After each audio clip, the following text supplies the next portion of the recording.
Tim, Frank Lopez Jr. is a retired Border Patrol supervisor, co-host of Taco Bout, It Live, that focuses on illegal immigration crisis. He also founded the chaplaincy program for the agency. Frank, welcome back to Victory News. Hey, Mike. Good to be back with you. Frank, a few days ago, you spoke to one of the drivers of one of those buses that take illegal immigrants away from the border. What did you learn? So they're there, obviously, to make money is the main reason. These bus drivers are being paid to bus these people away. They are charging. The bus companies are charging $50, $55 per person, man, woman, and child, to get them out of here. When they can't pay that fee, the people then wander around the city. But what I learned also, and it is rehashing what we know. It is booming, thriving. This movement of people into the country, which I call an invasion, needs a lot of resources. Now, what needs to take place here, we need to find out, who are the contracted companies? What are they being paid?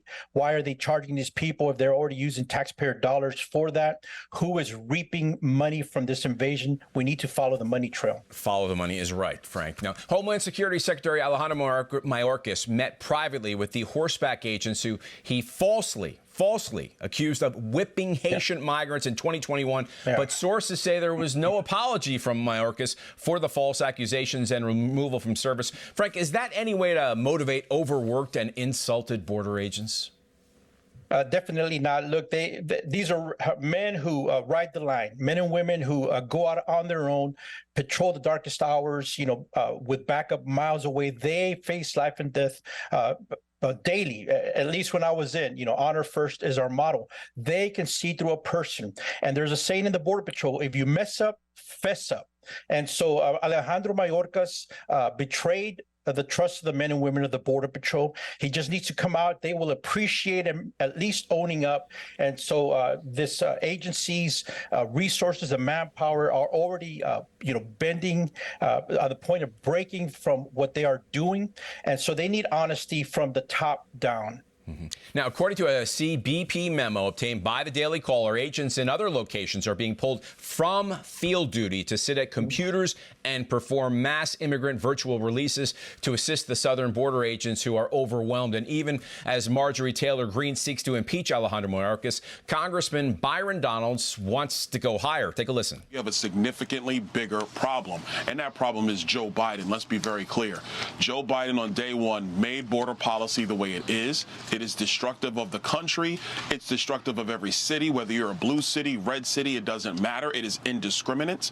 And now we have major issues, not just at the southern border, but now at the northern border.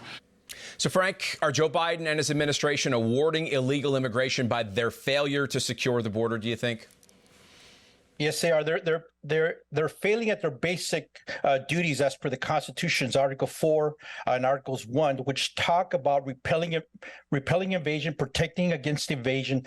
But they are awarding the cartels. Cottage industries have sprung up from this. Little boys and little girls are being trafficked in this massive flow of people. They're disappearing into this sick, perverse pipeline of a lust for the bodies of little boys and girls. So they're awarding lawlessness, and lawlessness breeds more lawlessness. And so, yes, the enemies of America, enemies of freedom, and God's enemies, honestly, are reaping from this invasion. It's sad but true. Now, there's another train carrying loads of illegal immigrants headed through Mexico to our southern border. Lieutenant Chris Oliveras from the Texas Department of Public Safety addressed why these trains keep bringing people to our border. But as you can see there, they're moving freely through Mexico unimpeded, and that's why we continue seeing the flow of illegal immigration taking place in Texas as well as other parts along the border, because there is no consequences, there is no deterrence from either side, from the U.S.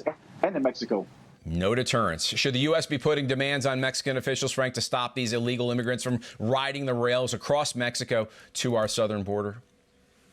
Definitely. Look, much is said about our being neighbors with Mexico, and part of that obligation and that relationship is looking out for each other. But President Trump did what needed to be done back before he even stepped into office. He spoke about tariffs. He spoke about economic consequences on Mexico, and they stepped up, and that led to a change in operations that we saw while I was still in the Border Patrol. There needs to be consequences, and there needs to be the resolution that we're going to do whatever we have to do. Look, the feds have abdicated, and it is now up to the states. So we need to do something in Texas and stop shipping these people into the country, repel them, and turn them back.